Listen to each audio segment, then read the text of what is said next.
fi ilmillah salatan wa salaman daimain bidawami mulkillah wa ala alihi wa sahbihi. Allahumma salli ala Sayyidina Muhammadin salatan taftahu biha lana futuhal arifin wa tufaqihuna biha fid din wa ala alihi wa sahbihi. Assalamualaikum warahmatullahi wabarakatuh.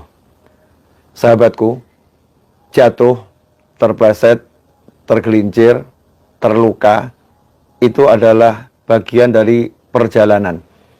Seseorang melakukan perjalanan, mungkin dia pernah jatuh, mungkin dia pernah tergelincir, mungkin dia pernah terpleset, dan mungkin dia pernah terluka. Semua itu tidak jadi masalah. Yang jadi masalah adalah ketika seseorang tidak berani berjalan karena takut tergelincir, takut jatuh, takut terluka, ya, takut dia mengalami hal-hal yang tidak menyenangkan dalam perjalanannya. Semua ketakutan tersebut bagi seorang mukmin adalah sesuatu yang tidak tepat. Kenapa?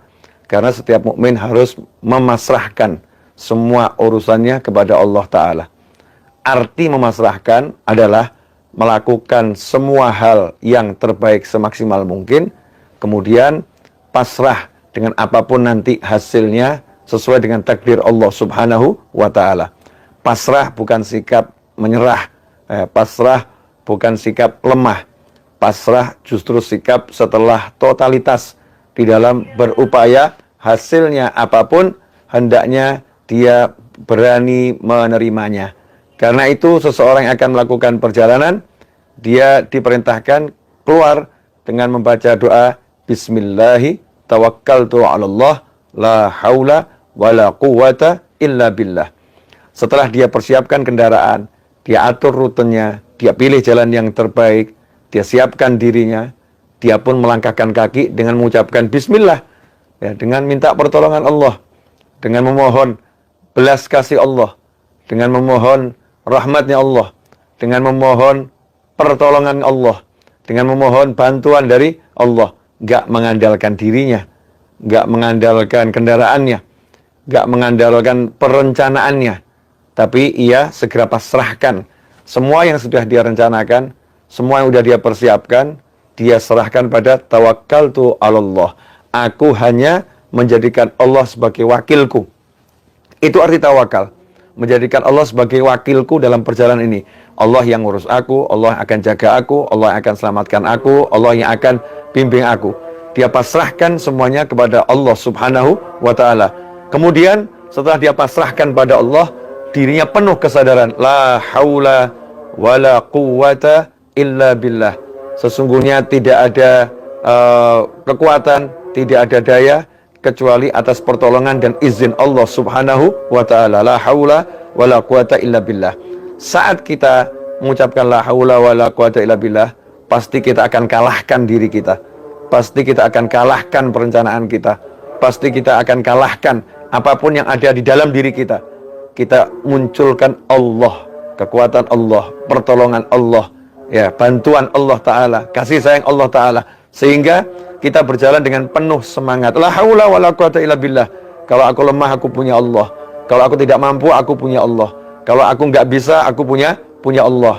Maka ia akan ngomong seperti yang diomongkan dalam sholat 5 waktu, dan kita diperintahkan untuk membacanya.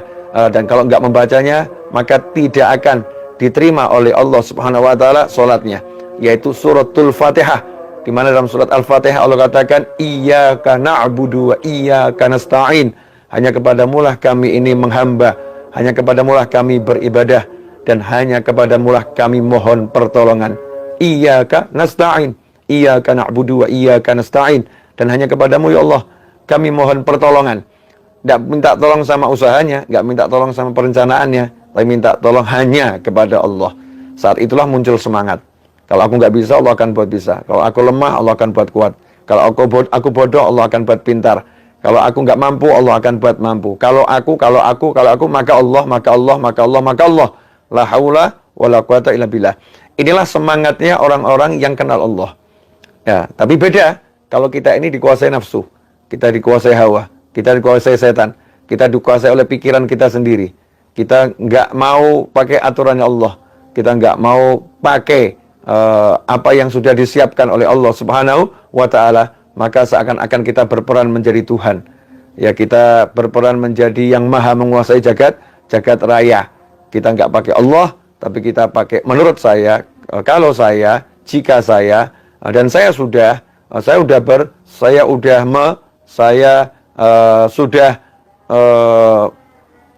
menggunakan semua kekuatan yang ada. Pasti berhasil, pasti bisa, pasti mampu, dan lain sebagainya. Allahnya dibuang. Nggak ada kata insyaallah, nggak ada kata la haula wala quwata illa billah. Ini semangat yang salah.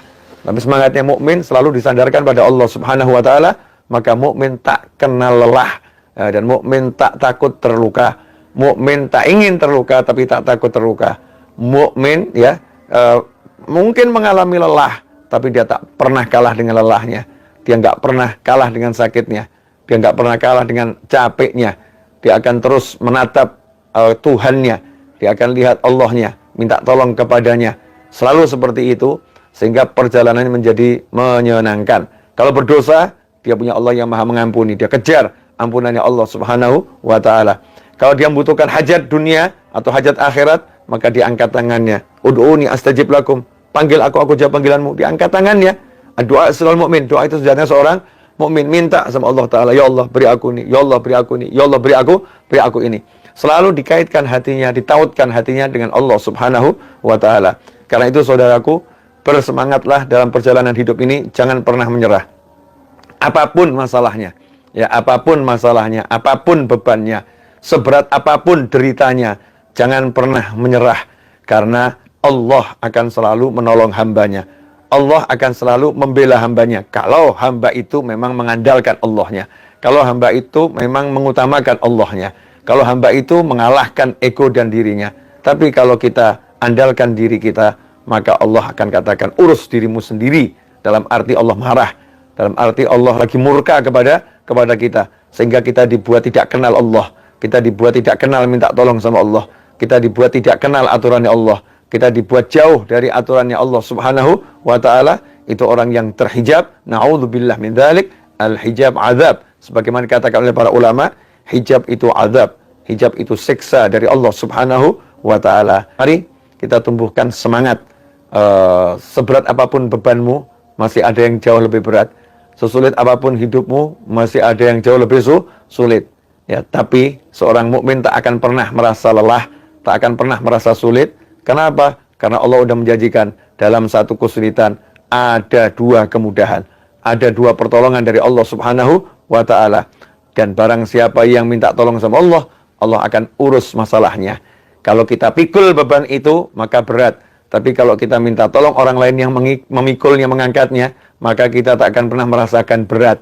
Kalau baru dipikul sama orang lain nggak merasa berat, bagaimana kalau kita minta Allah yang mengangkat dan menyelesaikannya? Pasti semuanya jadi ringan. Tapi ketika kita mau angkat sendiri, kita merasa menggunakan kemampuan kita sendiri, mungkin kita akan jatuh terjerembab dan kita tertimbun beban-beban tersebut. Na'udzubillah min dzalik. Nah, semoga kajian singkat ini barokah dan manfaat. Agadzab alfu minkum. Wassallallahu ala sayyidina Muhammadin wa alihi wasallam. Walhamdulillahirabbil alamin. Wassalamualaikum warahmatullahi wabarakatuh.